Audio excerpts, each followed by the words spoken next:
you have to put all this stuff through a filter. You just have to. And it doesn't mean that there's no God. Of course. It doesn't mean that. It means there's probably something in these stories, but we have to be real careful with what that something is. But they believe that all these stories are really referencing a spiritual force that's always here all the time and sometimes exists in the physical form. And it might be existing as these things that we keep looking for, like aliens and UFOs. And it might be doing that maybe even to comfort us, or maybe to be more plausible, or maybe to hide the true nature of what they are. Welcome to another episode of Ring Them Bells, where we exist to help you rediscover the Bible on its own terms. We found that the supernatural focus of the Bible has been suppressed, and we are bringing that back into the light. We're doing that with interviews and content from great scholars like N.T. Wright, Tim Mackey of the Bible Project, and featured here today, Dr. Michael Heiser. Heiser is one of my all-time favorites because of his willingness and bravery to step into fringe topics and give us a biblical witness and understanding so that we can have a response to these tough topics. As I've said before on the show, we don't advocate that Joe Rogan is like an ultimate source of truth, but that Joe Rogan is one of the great free American thinkers of our day. And it's also been obvious to me that the gospel is breaking through in the show and the mind of Joe Rogan. To that point, I've developed a segment here called Reforming Rogan. And basically, as I get scholars on like you, I want to just take small clips trying to parse out this stuff that we're talking about and us just discuss it and, you know, kind of help bring some light and positivity to help share these message with people that follow Rogan and for him. As always, I just want to take a second and ask you to subscribe. It means so much for this channel for you to take a quick second. Please like, please share, please subscribe. It helps us so much get the good news out about what Jesus has done for this world.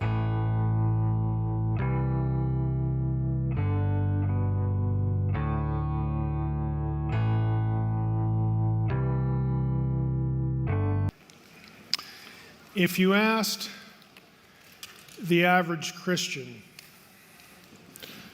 why is the world so wicked? Why is humanity so depraved? Why is the world the mess that it is, okay? The answer you're going to invariably get is the fall, okay? The fall. The fall gets blamed for everything. If you asked an Israelite or a first century Jew the same question, hey, why is the world so wicked? Why is the world such a mess? Why do we have this chaos and suffering and so on and so forth, sin? That is not the answer you would get. The Israelite and the first century Jew would not just say, well, it's the fall, Genesis 3. The answer you would get is, well, there's actually three reasons why the world is the way it is. The first one is the fall. They would acknowledge that. The fall is the entrance of rebellion into God's good world, both on a supernatural level, because we have a supernatural being that decides to interfere and impede with what God wants for humanity in Genesis. But there are also two other rebellions. There are two other reasons why the world is the way it is.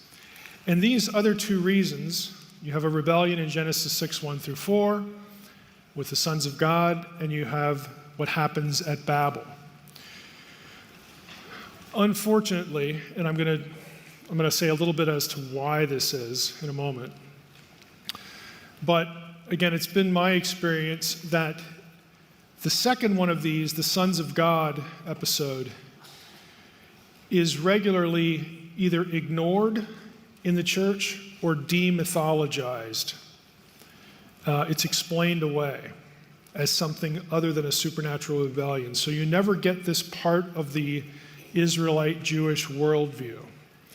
The Genesis 6 episode is a huge deal in intertestamental literature, which bleeds into the New Testament because the New Testament writers are part of what we call the Second Temple period.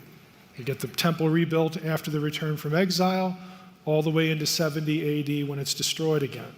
That period, the New Testament is part of that. What happens in Genesis 6 is a really, really big deal in their view of depravity that overspreads the earth. So if we sort of don't have that one count, if we sort of remove that from the picture, we miss some significant elements to not only understand certain things in the New Testament, but also certain things in the Old. The third one, Babel, this is a Sunday school story that everybody knows. I didn't run into Deuteronomy 32, 8, and 9 until I was a doctoral student, as far as what in the world is going on there. And part of the reason is because our modern English translations do not utilize the Dead Sea Scrolls in those verses, and in other verses in Deuteronomy 32 as well. So we never see what the text originally had there and why it's important. Because Paul and others dip into Deuteronomy 32, 8, and 9 with a fair amount of regularity. And that passage is the foundation for what we today loosely call spiritual warfare. But you'll never see it unless, again, you have like the Dead Sea Scrolls to help you. You'll never see it. Even though Paul alludes to it in Acts 17, you'll just never see it. It'll look like what Paul's saying has no context for it, like he's just making something up, because I can't find that in the Old Testament. Again, it's a textual issue, it's a manuscript issue. But all three of these, again, would be the Israelite Jewish explanation for why the world is the mess that it is.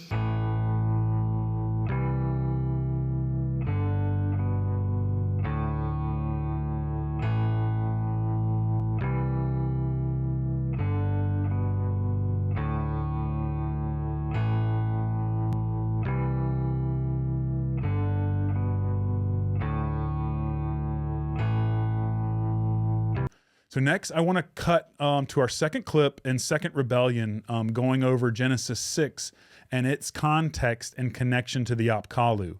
First, let me give my audience some background. An ancient Mesopotamian myth, that is the Israelites' ancient Near Eastern neighbors, it was believed that the gods created humankind to cultivate the soil to make sure that the gods, by means of sacrifice, would receive their meals. And this is Mesopotamian ancient Near Eastern mythology.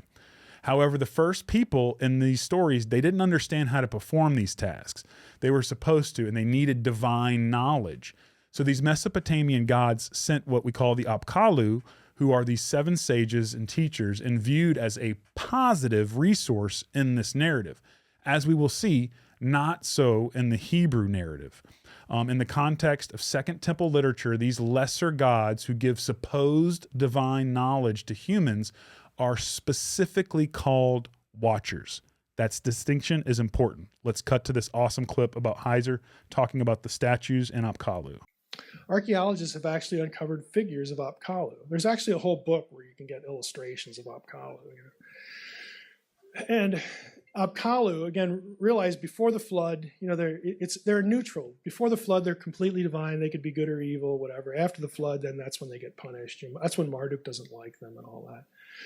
But they used to be buried underneath buildings, underneath foundations of buildings, to avert evil from the house or whatever the building was. Well, they're given a name.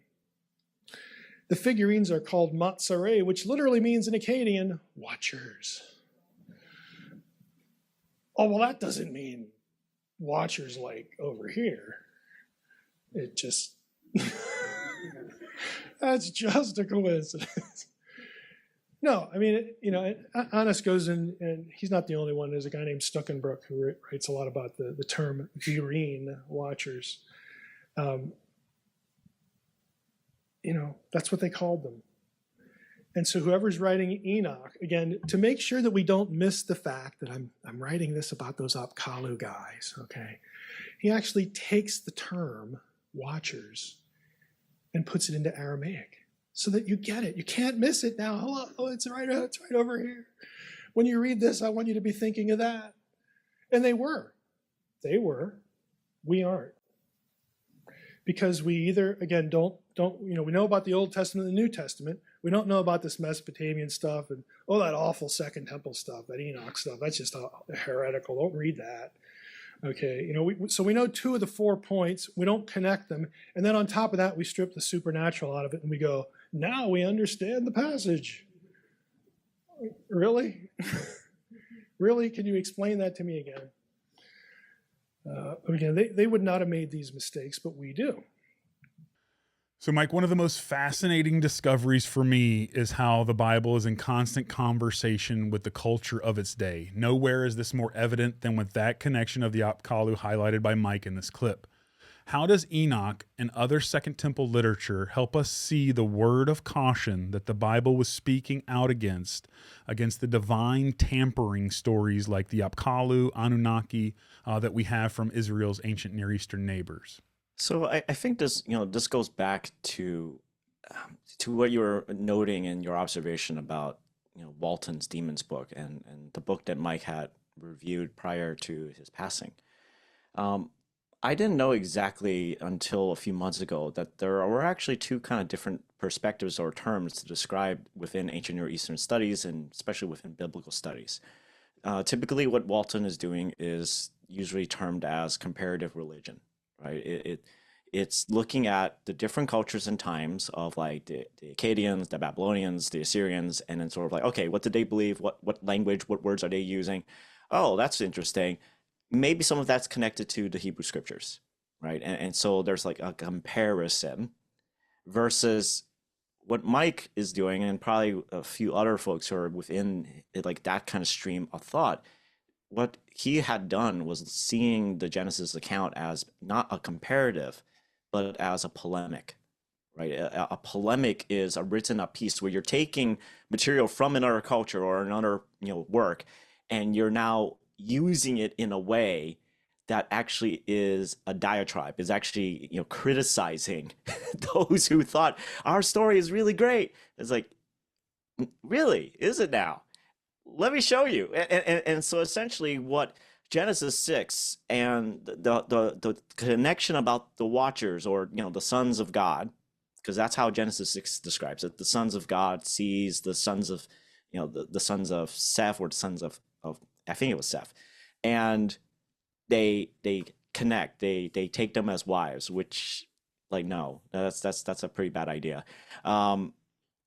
That from that culture in Acadia, right? The watchers, or the sages, the Apkallu, they were seen as actually good, right? Because they would have taught their culture how to manipulate metal, how to manipulate cosmetics, how to take care of farming and whatever else, and how to create weaponry to defend yourselves and whatever else.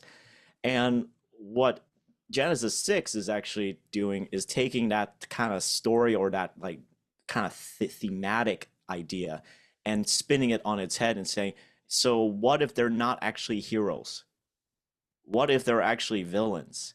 And instead of actually helping us, they were actually trying to feed into our own self-destruction. And so there's that's kind of what's happening.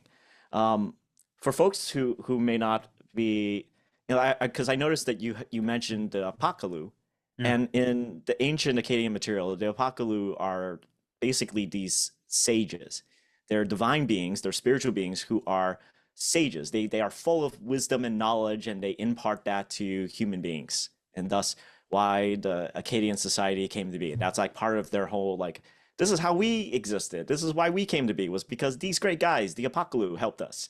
And Genesis 6, the story essentially is like, no, absolutely not. And then eventually the first Enoch writers, they're taking those cues as well, and making sure we're going to use the word watchers and make those connections and those allusions back to the Apkallu. It's like, no, again, they're not heroes, they're villains. And just spin it on the head. But there is the other word that you use, the Anakim. And I would recommend, if folks are looking for a little bit more description or detail from a reference guide about what that is, I would recommend this book. Oh, yeah. yeah, a handbook of the gods and goddesses of the ancient Near East. I remember when I got this, it came in the mail finally. I was like so excited to start reading it, and I remember texting Mike of like, "This is so amazing! I wonder is like this like another version of like the dictionary of deities and demons and of course Mike responds back. It's like, "Oh yeah, I have that book. It's a good read." And I thought it was like a new book, and he is like, "Oh no, yeah, I've had it. It's pretty great." I was like, "Of course you do. Of course you do." Not gonna one up him on that, right? Never, no, but I was just so excited, and I was like, "Oh, I had no clue." Yeah, well, it doesn't take much work when you trace through ancient Near Eastern history, or you could even go global and come over to the Mayans and Aztecs. There's common threads that are remarkable in all of their storylines that are it's very apparent to me in the Hebrew scriptures, like you said, that has a polemic that really speaks against all of them, since all of these other ones have this kind of common thread of something coming from beyond, some type of supernatural divine wisdom coming through that, is supposed to advance man and all that. And I can't bring up the Apkallu or the Anunnaki without referencing Joe Rogan. As I've said before on the show, we don't advocate that Joe Rogan is like an ultimate source of truth, but that Joe Rogan is one of the great free American thinkers of our day. And it's also been obvious to me, Mike, and a lot of other people that the gospel is breaking through in the show and the mind of Joe Rogan. To that point, I've developed a segment here that I wanted to share with you first, and it's called Reforming Rogan. And basically, as I get scholars on like you, I want to just take small clips of when I see Rogan misunderstanding or trying to parse out this stuff that we're talking about, and us just discuss it, and kind of help bring some light and positivity to help share these message with people that follow Rogan and for him. So before we get to our last Heiser clip, I want to watch this clip with you from a recent Joe Rogan interview and then discuss. Does that sound cool? Sure. Hey, Jamie, pull up that clip. I've been talking to a lot of people over the last few months, which is maybe not a good sign for the direction my life's going. But I've been talking to a lot of people over the last few months that think that aliens are angels and devils. And that's like when you're hearing about like all those stories in the Bible about fallen angels and devils, like these people think that they were referring to aliens. That fell from the sky? No, it's just the term, the way they're phrasing it is like fallen angel, meaning like Satan, and that there's good angels and bad angels, there's demons and angels. What these people believe, and I don't necessarily agree with it, nor do I even understand it enough that I can argue against it, but they believe that all these stories are really referencing a spiritual force that's always here all the time and sometimes exists in the physical form.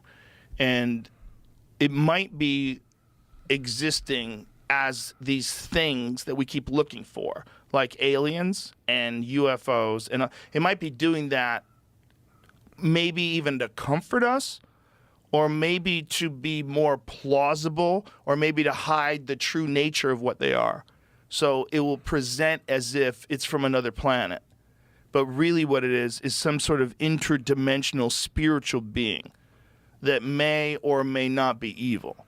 It might be good, it might be evil, and there might be a bunch of different kinds out there in the world. But that these stories from like the ancient Hindu texts, and Billy Carson talks a lot about that, and a bunch of other people talk about these different stories from these ancient texts that have people either interacting with sky people or someone coming from the sky and interacting with them. And they think that a lot of these things might be talking about the same thing, and that these aliens that people are encountering, there's some sort of an interdimensional being that has essentially always been here. So before I say anything to you, I want to ask you about that clip and just the first part where Rogan mentions that like a lot of these people are talking into him. And then if you listen through to what he said and try to parse out that this guy does not know the divine council worldview, like you said, all the background and stuff that we have, it feels like to me somebody's talking to him about the divine council worldview. I could be wrong. But before I say anything, tell me, what's your first response after watching that clip? I mean, I think it was. I mean, it is interesting to see. I think it was Paul who talked about how, humanity, that we as humans, we are grappling through the darkness, trying to comprehend and to actually connect with God. And so I see something of that going on within Joe Rogan. It's actually kind of was encouraging. It's interesting is that what's happening, right, is that he's taking, and then whoever's talking into his life or sharing this kind of stuff with him and think it's really cool and just like shooting the breeze, that they're trying to take modern understandings, right, of science or of UFOs, of thinking like, oh, there are multiple dimensions, maybe there's multiple universes or whatever else, and they're using those terms, those concepts, the science, the physics, and whatever else, and they're using terms to try to describe transcendence. They're trying to use words in a modern scientific way to describe spiritual stuff. Yeah. Or things that would see from ancient peoples. They would use stories, they would use religious language, which ironically is simply their religious language because they that's what eventually got termed as. But that was the way that they saw how their world worked, right? That's how they saw the world be. And so they're using the language of their day to describe what they are sensing is actually real. And all I'm seeing with Joe Rogan is he's using the same methodology. It's just that the languaging and the knowledge is maybe upgraded in the opinion of some people. Like, oh, he's using higher scientific knowledge. But at the end of the day, it is still of a human being trying to grapple and trying to touch transcendence. Yeah. It's trying to touch the eternal. Yeah. And maybe even the other way around of, both sides of it. Because, the beauty of the story of the gospel is not that just these other rogue spiritual beings are down here trying to infiltrate and do this tampering with man to bring death and chaos, but that we also have the one true God that's entered into the story, that has is on a rescue mission for us, that is redeeming us, that is also searching out and trying to give true knowledge that comes from following Jesus that we know. And I see that happening kind of with Rogan, and I'm glad you picked up on it too, because it's beautiful. Because just as spiritual evil used the guise of the Apkallu or the Anunnaki or the Watchers of Enoch to come and manipulate and spread harmful information to bring humans into chaos, I see that same type of correlation with what Rogan's, what he's talking about, and I still believe exists even to this day. That with the talk that we have with aliens, our government, we've had Matthew Halstead on here multiple times talking about a lot of the incredible claims that our government is making, and I see correlations that let me believe that, Paul was right to tell us that it's never another human that we wrestle against, and that, taking up the armor of God is about, that spiritual battle that we're in. And then also, Dr. Heiser even bringing it over to baptism helped me understand how that is a declaration of spiritual warfare.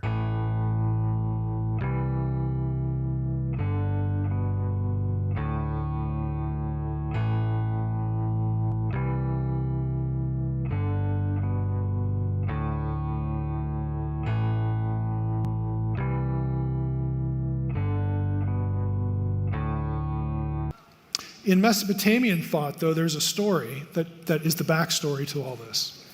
It's a story of a group of divine beings called the Apkallu. Now, right away, you have to think like a Mesopotamian and think like an Israelite. Israelites are your biblical crowd, followers of Yahweh, at least ostensibly. And the Mesopotamians are followers of any number of gods. Marduk is the big one, when this gets written. He's the lead deity. So you've got Israel, Mesopotamia, good and evil, all that stuff going on. Well, the Mesopotamian story of the flood includes the idea of supernatural beings coming to earth and cohabitation. But in their version, it's a good thing. This is why Babylon is known for its immorality, certainly its idolatry, for its dark arts. Okay, they were an empire. But those are good things because we're Babylon and we're great. There's no one like us. We are the top dog of civilization. And what the Babylonians wanted people to know is the reason we're so wonderful and so awesome and so unbeatable is because the gods helped us create Babylon. They give the gods credit. And in the Apkallu story, the Apkallu are thought of as culture heroes by the Mesopotamians, the great civilizers of their civilization, the ones who taught the Babylonians all sorts of things to build their power. So they're heroes, they're good guys. These 7 sages, there are 7 of them, were created by other gods in the abyss. That ought to ring a bell. Okay? They're created in the abyss. One of their jobs was to ensure the correct functioning of heaven and earth. They had great power, great knowledge, and they're going to teach humans things, ostensibly to create civilization. But again, the Jews look at this and they go, this is horrible. We shouldn't have random bloodshed. We shouldn't have immorality. We shouldn't be worshiping other gods. We shouldn't be doing any of this garbage. But if you're a Babylonian, you're like, yeah, sign me up for that. The wisdom taught by the Apkallu to the Babylonians corresponds precisely to the forbidden knowledge that you'll see listed in Enoch. That's not a coincidence. Again, negative view, positive view. The Apkallu, archaeologists have discovered little figurines, because the Apkallu, again, they're viewed as good guys. They're not viewed as sinister, demonic figures by the Babylonians. They would make figures of the Apkallu and bury them in foundations of buildings to protect the building, from whatever the Babylonians didn't like. And their name for those sculptures was Matsare in Akkadian. It means watchers. That's not a coincidence. Again, that's Enoch's term for the sons of God who fell before the flood.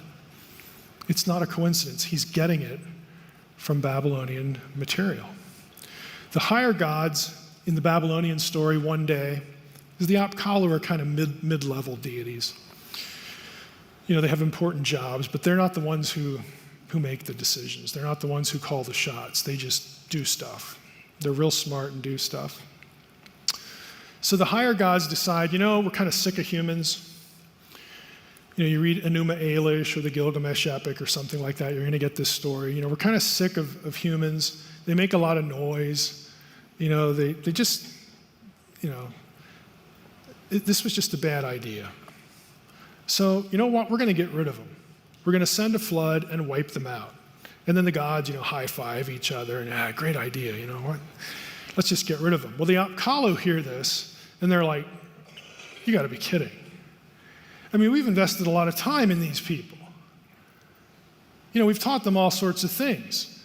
How in the world, all that work is going to be lost if we just, if they just get destroyed. So they decide, well, okay, we can think of a way to sort of transmit our knowledge to human survivors of the flood, and then we can sort of start up again. Our work will not be lost. Now, the Era epic, which is a Mesopotamian text, is a key source for this.